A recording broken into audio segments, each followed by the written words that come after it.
ꯃꯤꯑꯣꯏꯕ ꯍꯥꯏꯁꯤ ꯃꯄꯨꯡ ꯐꯥꯕ ꯀꯅꯥꯁꯨ ꯌꯥꯎꯗꯦ ꯑꯩꯈꯣꯏꯒꯤꯁꯨ ꯑꯁꯣꯏꯕ ꯃꯌꯥꯝ ꯑꯃ ꯂꯩꯔꯝꯒꯅꯤ ꯑꯗꯨ ꯃꯌꯥꯝꯗꯒꯤ ꯑꯦꯗꯚꯥꯏꯁ ꯁꯖꯦꯁꯟ ꯂꯧꯔꯒ ꯑꯩꯈꯣꯏ ꯍꯣꯠꯅꯖꯕꯅꯤ ꯑꯗꯨ ꯃꯈꯥ ꯇꯥꯅ ꯑꯩꯈꯣꯏ ꯁ꯭ꯇꯦꯠꯁꯤꯗ ꯍꯧꯖꯤꯛ ꯊꯣꯛꯏꯕ ꯏꯔꯥꯡꯁꯤ ꯅꯨꯡꯉꯥꯏꯇꯦ ꯑꯗꯣ ꯑꯩꯈꯣꯏ ꯃꯌꯥꯝ ꯆꯪꯗꯅ ꯍꯣꯠꯅꯃꯤꯟꯅꯕꯗꯒꯤ ꯍꯧꯖꯤꯛꯇꯤ ꯑꯣꯜꯃꯣꯁ ꯑꯌꯥꯝꯕ ꯅꯣꯔꯃꯦꯜꯁꯤ ꯍꯟꯖꯜꯂꯛꯑꯦ ꯃꯈꯥ ꯇꯥꯅ ꯅꯣꯔꯃꯦꯜꯁꯤ ꯍꯟꯖꯜꯂꯛꯄ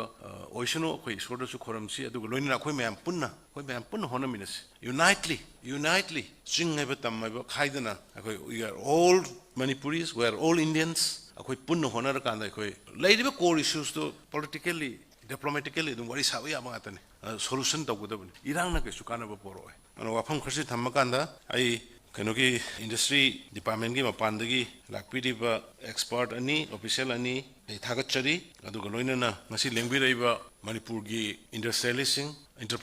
ꯏꯟꯇꯔꯄ꯭ꯔꯦꯅꯔꯁꯤꯡ ꯕꯦꯡꯀꯤ ꯃꯌꯥꯝ ꯄꯨꯝꯅꯃꯛ ꯑꯗꯨꯒ ꯑꯇꯩ ꯂꯦꯡꯕꯤꯔꯛꯏꯕ ꯏꯟꯚꯥꯏꯇꯤꯁ ꯃꯌꯥꯝ ꯄꯨꯝꯅꯃꯛ ꯑꯩꯈꯣꯏ ꯄꯨꯟꯁꯤꯜꯂꯀꯥꯟꯗ ꯑꯃꯨꯛꯇꯪ ꯑꯩꯈꯣꯏꯒꯤ ꯗ꯭ꯔꯤꯝ ꯃꯅꯤꯄꯨꯔꯗꯣ ꯑꯩꯈꯣꯏꯒꯤ ꯗ꯭ꯔꯤꯝ ꯃꯅꯤꯄꯨꯔꯁꯤꯗꯤ ꯑꯩꯅ ꯀꯩꯅꯣ ꯑꯩꯈꯣꯏꯁꯨ ꯐꯅꯌꯥꯝ ꯆꯠꯂꯦ ꯂꯝ ꯑꯗꯨꯕꯨ ꯑꯩꯈꯣꯏ ꯃꯅꯤꯄꯨꯔꯒꯨꯝꯕ ꯅꯨꯡꯉꯥꯏꯕ ꯑꯁꯦ ꯄꯤꯀꯦꯒꯁꯦ ꯃꯁꯛ ꯐꯖꯕ ꯊꯣꯛꯑꯕꯅꯤ ꯉꯔꯥꯡ ꯅꯍꯥꯟ ꯂꯥꯛꯄꯗ ꯗꯦꯜꯂꯤꯗ ꯑꯥꯗ ꯀꯩꯅꯣ ꯃꯔꯛꯇꯨꯗ ꯂꯩꯆꯤꯟ ꯃꯔꯛ ꯎꯐꯨꯟ ꯃꯔꯛꯇꯨꯗ लंग्स भामें तादना लंग्स का नुसा सोर होले हाँ सरदार जी आपको भी